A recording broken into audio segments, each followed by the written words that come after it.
That's right. Careful now. Nice and easy.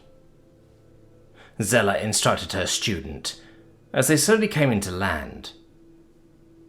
Seated behind the younger girl, the wood elf felt more than saw the rear wheels of the craft hit the runway. Then the front wheel. Satisfied, the wood elf released her own deft grip on the craft's secondary control system as the shards slowly started to trundle down the runway. It wasn't a particularly smooth ride, though. Sure, the runway her count had constructed, was serviceable enough in a pinch, but like most spell-wrought creations, it had imperfections. Indeed, even as the canopy opened and she moved to follow her student in clambering out onto the unicorn's wing, Zella made to visually make note of the locations of a number of bumps and divots that she'd felt coming in, and taking off. Well, that's the girl's punishment duty for the immediate future sorted, she thought, as her feet hit the dirt. Smoothing out the runway. At least so long as the boy continued to insist on running takeoffs and landings. Speaking of which, do you have any idea why Count Redwater keeps insisting on running takeoffs? She asked. Across from her, Bonlin shrugged as she slung her booster seat under her arm. Not a clue. Knowing William, there'll probably be some absurdly clever reason for it. Probably. That's William. You could ask him, and there's a decent chance he'll tell you his reasons, or he'll do that stupid little smile he does. She shrugged again. I couldn't say which. There was both a feeling of resignation and fondness in the dwarf's words, but they just made Zella want to sigh. Great, she stated, before her eyes alighted on something. I suppose I'll find out which of the two it is soon enough. Because, unless her eyes deceived her, her liege was riding over to them. Accompanied by a small coterie of Redwater household guard, the boy approached. Strange to see him out of the workshops, the wood elf thought. Ho! The boy called out, as he pulled to a stop just short of them. I hope today's lesson went smoothly. My count, Zella sketched a quick bow before straightening up. Well enough. This one at least has a natural enough aptitude for flight. Stone and Root is probably the most of the lot. More so than any of the others at least, and definitely more than the orc. The less said about the girl's skills behind a craft, the better. Now, admittedly these were early days, but that thought did little to soothe the marshal's ire at nearly being slammed into a tree twice in one session. Oh? William cocked his head, eyes splitting from her to his teammate. High praise for you, Zella. It's the truth, she said, before turning toward her beaming student. Though I wouldn't go getting a big head about it. Best of the lot doesn't necessarily mean good.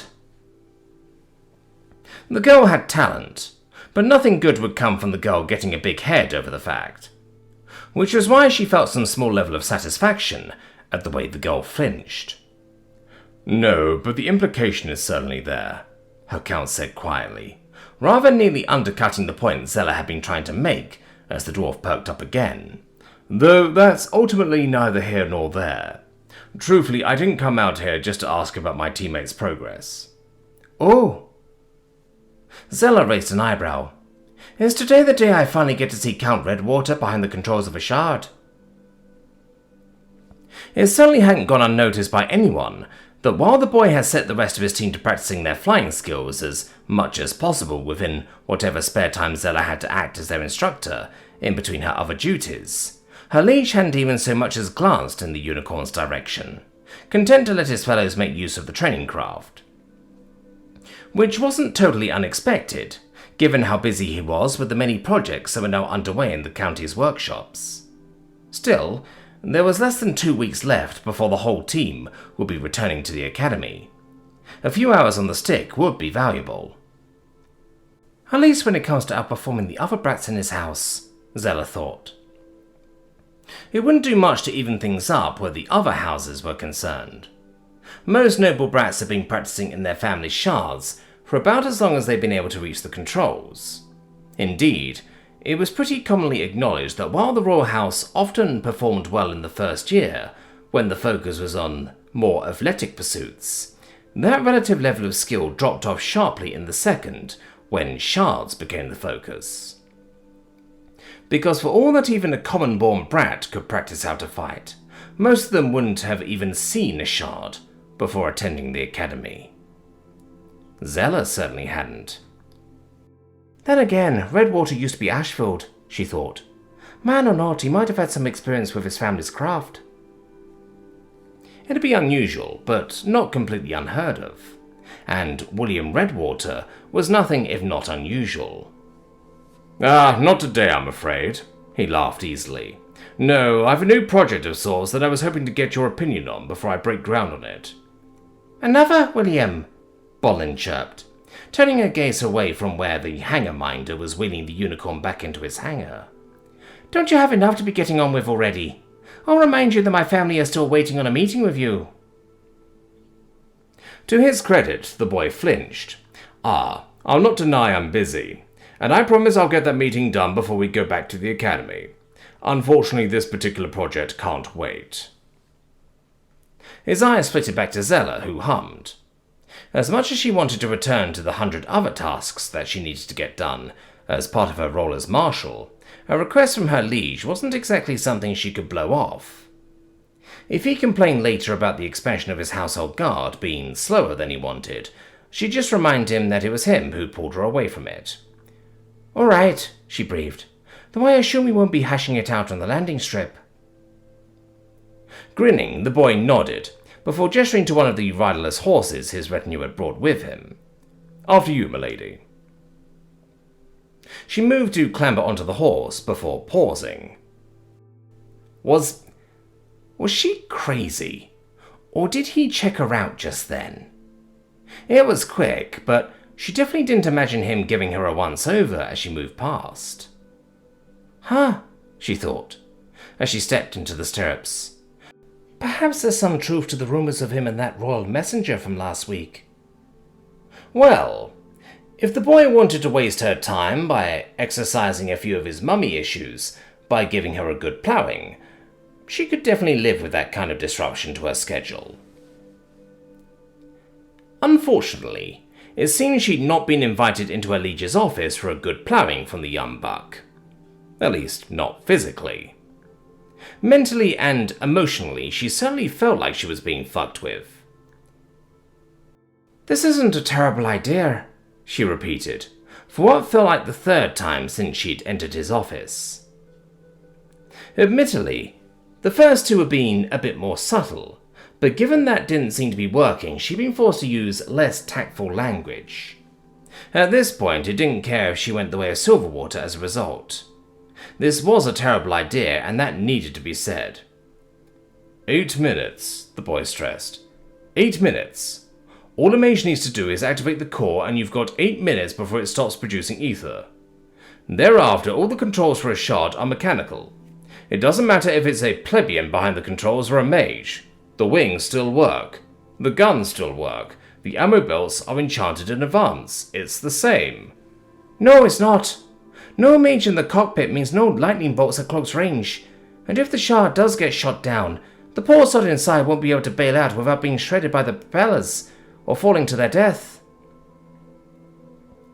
Once a Marine Knight got the cockpit open, they could blast clear of the shard on a stream of ether, and thus avoid the grisly fate of being diced by their own shard's propellers. Zella was well aware that a lot of mages saw plebeians as disposable, but she'd be damned if she was one of them. Not after years living amongst them. The former can be solved by the county investing in front-mounted props. A method of construction I've just made more viable, William argued. The latter can be solved by giving the plebeian pilots parachutes, the same kind Marines use for airdrops. That was not a terrible idea. A parachute was a major step down from a mage's flight suit, but it'd work. And the boy's new interrupter gear had made the notion of a front mount more viable. And what if the pilot crashes over water? She asked. The boy shrugged. We'll teach our candidates how to swim in the nearby lake. or at least tread water for 15 minutes. 8 minutes then. 7 if you include the time it would take them to take off and land. That's not enough flight time. He inclined his head. That would be true if they were taken off from an airfield, but these plebeian pilots are intended to be part of an airship crew. Any shard launches would already be at altitude, so they aren't wasting time climbing. And they'll be launching practically into the action. Even assuming we detract another 3 minutes to clash with other shards in the space between two airships, that's still 4 minutes of dogfighting time, by the end of which I'd expect the shard's ammo supply to be the limiting factor rather than the fuel. That was not unreasonable. In Zella's experience, dogfights were fast. From the outside. When you were in them, they felt like forever, but in reality, most fights between shards were anywhere from half a minute to 3.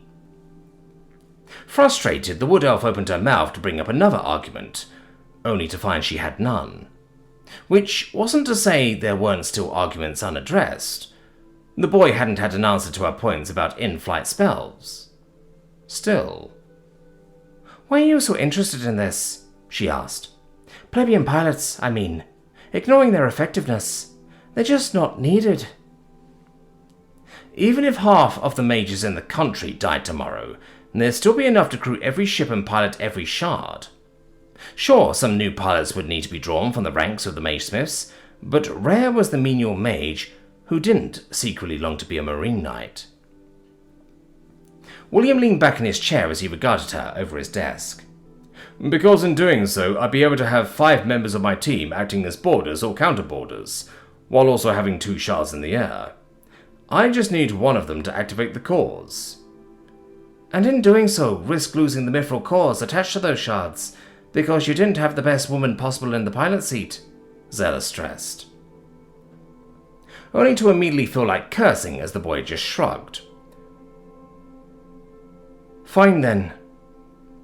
She glanced down at the plans before her.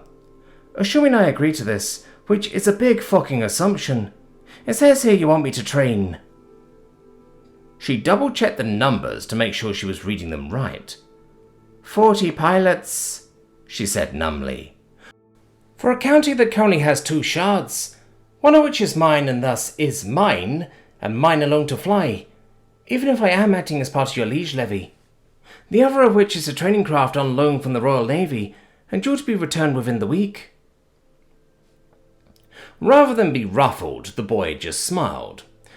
Which is why I will be making a trip into the capital later this week, to see the mithril shapers. From what Piper has told me, the core in the jellyfish is large enough that we could chip away enough material to create 2 shard cores with only minimal loss of maneuverability. Which is why I'll also be buying a 2-seater frame while I'm there. While Piper's people will be adding another seat to our little testbed craft. Lo and behold, we'll have 2 more pseudo-unicorns before next mole day. Roots and stone help her. 2 training craft, she said, to be shared between 40 trainees, and 1 trainer, who, I'd remind you, can only fly in 1 craft at a time. Unless, dirt forbid, the second was supposed to be a spare for when the first inevitable harpooned into the ground. Which is why we'll be hiring on 8 more instructors, and having them work 6 days a week on 5-hour shifts, the boy said, as he slid another sheet across the table to her. Which gives us 4 hours each day for maintenance for both craft each day. In turn, this gives our 40 candidates each 6 hours of flight time each week. All we need to do is pad out the rest of the week with theory and other household guard duties, and we'll have a small army of semi-competent pilots by the end of the year. Semi-competent, she thought acidly, as she read through his plans to hire on 2 quartets of Marine Knight instructors for 2 years. The county can't afford it, she said instantly. He waved his hand dismissively. The county can't, I can.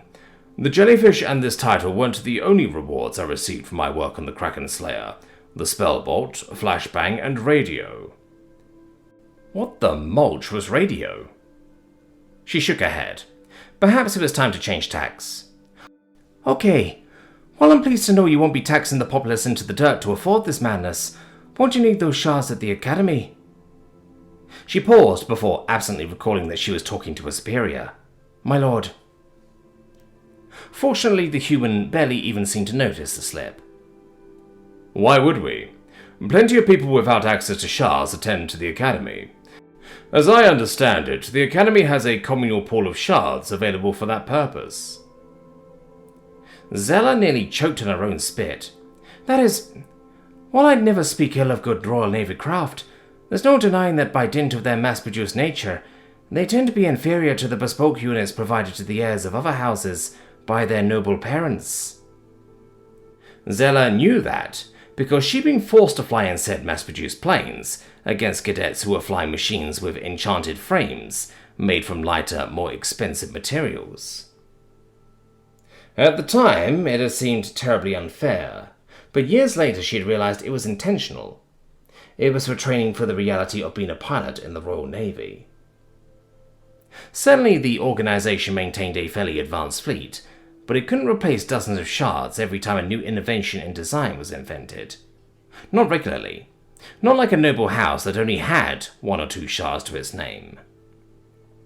And while a noble house might allow its airship to fall deeper and deeper into obsoleteness, the same wasn't usually true for its shards. Not when they could earn a house glory both in the Academy and in tourneys. Then I suppose you'll have to drive my team extra hard in the time we have left to compensate for that material disadvantage, the young man said, as if it didn't matter. But if we do end up on a losing streak because of it, well, you learn more from defeat than victory. She felt like slamming her head into a table. She thought she'd been onto a winner by mentioning Team 7's Academy rankings. Root and stone, the group of first years had built a small legend for themselves, even beyond the Academy walls, as the team that managed to defeat another 2 years their senior. They proved themselves unbeatable by any of their peers. That kind of thing didn't happen by accident or luck. It took sweat, blood, and long hours of practice. I don't understand you, she said finally. Few do. When he eyed her, this time she got a full view of what Bolin had described as his stupid little smile. It was an apt descriptor. Why are you doing this? She asked. Really? Assuming I brought that crock of shit about doubling up in shards and marine knights, why would you need 40 candidates? That question at least seemed to wipe the smugness from his face, as he regarded her seriously. It's an experiment born of a theory. That theory being that sometime in the future, there's going to be a rather violent drop in the number of marine knights in Lindholm. He was talking about the Civil War, she realized. Which I suppose is forward-thinking, even if his plan is a little mistaken. Coughing, she leaned forward. If, and I mean if, something violent were to occur, I don't think it would have the kind of effect you expect. The Low Knights and Sullites have been fighting for generations now, and they're not putting plebeians into piloting positions. What plebeians? He asked. She leaned back. What do you mean, what plebeians?